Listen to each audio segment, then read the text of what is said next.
This is AC Starlord, aka Awesome. Welcome back to my channel, and this is a review on Lisa Frankenstein, or a re-review on it. This movie was directed by Robin Williams' daughter. She also did Jennifer's Body. This movie is also like a comedy, a horror comedy, but it's also a romantic story at the same time. Now, why is this in your horror section of your Halloween movie marathon? Because there is some horror stuff in there. There's some, like, I would more likely say slash, kind of like some slashing, some slasher stuff in it, but it's not really a slasher either. It's like a misunderstood girl, emo girl named Lisa, or kind of misunderstood, and then she becomes emo later on, but like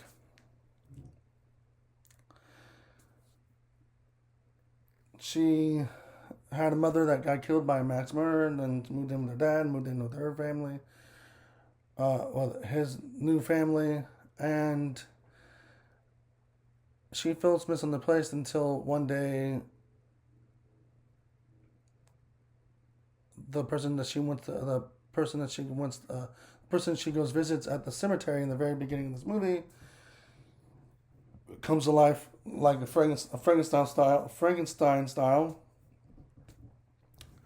and then she gets freaked out by that, and then she finds out it's the same person she's been visiting throughout the beginning of this film, where she goes and makes wax drawings of the words and stuff that's on the cemeteries, and she goes and visits him all the time because she feels a connection to him.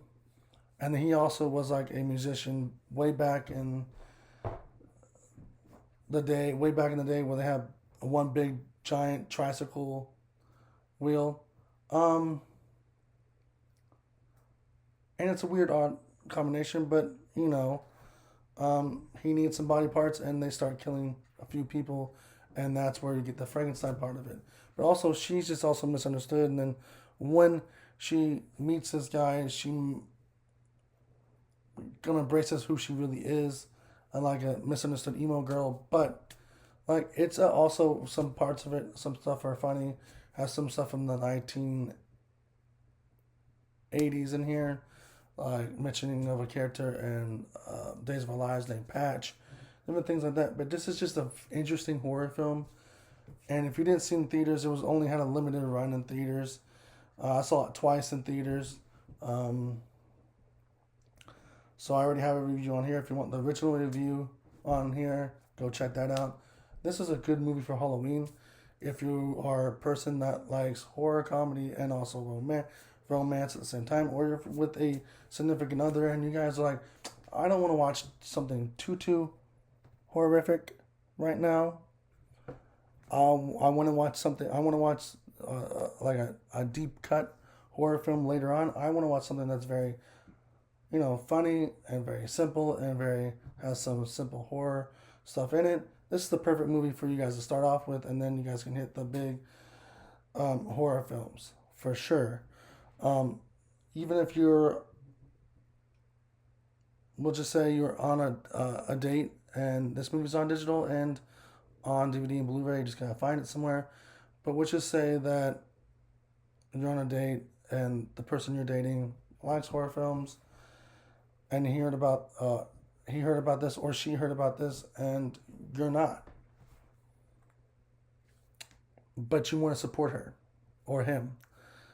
This is a good film to support them with. Because last year when I was doing the Halloween movie marathon, I was with someone, to be honest, and I watched one of her favorite movies, which is Crimson Peak with Tom Hiddleston, and he did that, I guess, between Thor and Loki, I guess. And it was a good, interesting film. Was it one of my favorite films? No, but it was hers, and I supported that.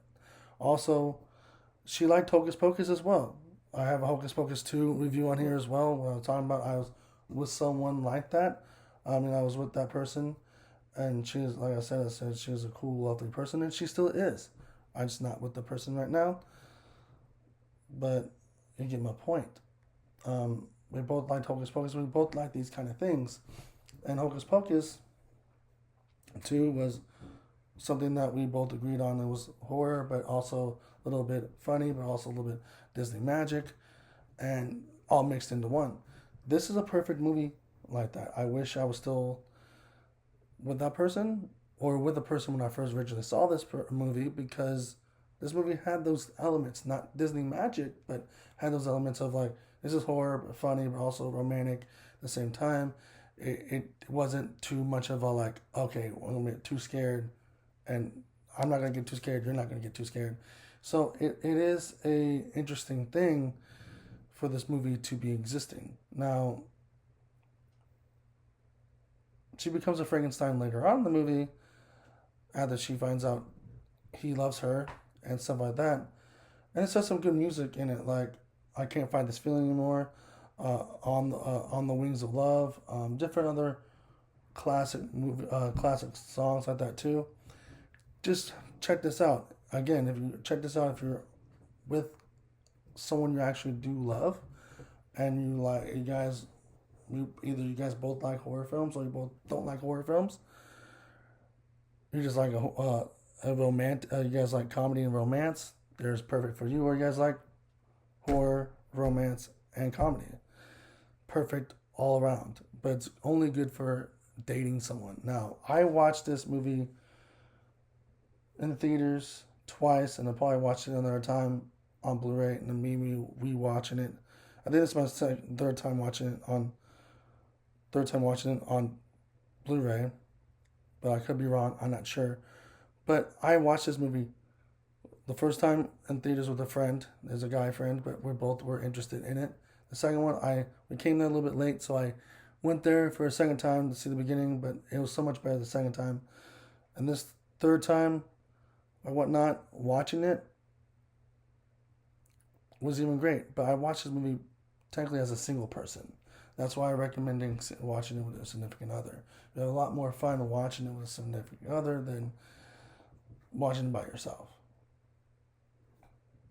Someone actually genuinely enjoys this type of genre mixing like comedy and horror. So, yeah. All I'm going to say is I really do miss the other person. She was like more than just a best friend to me, but right now we don't know where we are, and we're just probably just friends. But either way, every time I watch this movie, I picture that person enjoying this movie, because it's just that type of thing that she would probably enjoy, and I know I enjoy it because I definitely seen more than once. But anyways, this is a review of this movie. There's more to this movie. I don't want to spoil it, but basically, the only person that I'll give a little spoiler. The only person that saw her, really, who she really was that guy and her sister that was a cheerleader that could easily look right through her. Also, she even Lisa says, like, you're normally the person that looks right through me, and you didn't, and I love you for that. So, yeah, everyone else did. Her mother did, her stepmother did, her dad was just easygoing, and even her friends even looked past her. So, and then the other emo girl that's in there looked past her too. So, regardless, just know that there's someone in your life that sees you for who you are. And also, watch this with a date. Or if you are by yourself, it's okay to watch it by yourself. But mainly watch this with a date, because it's also romantic and horror and funny at the same time. But anyways, if you like this video, put a like, comment, subscribe, notification bell, and deuces.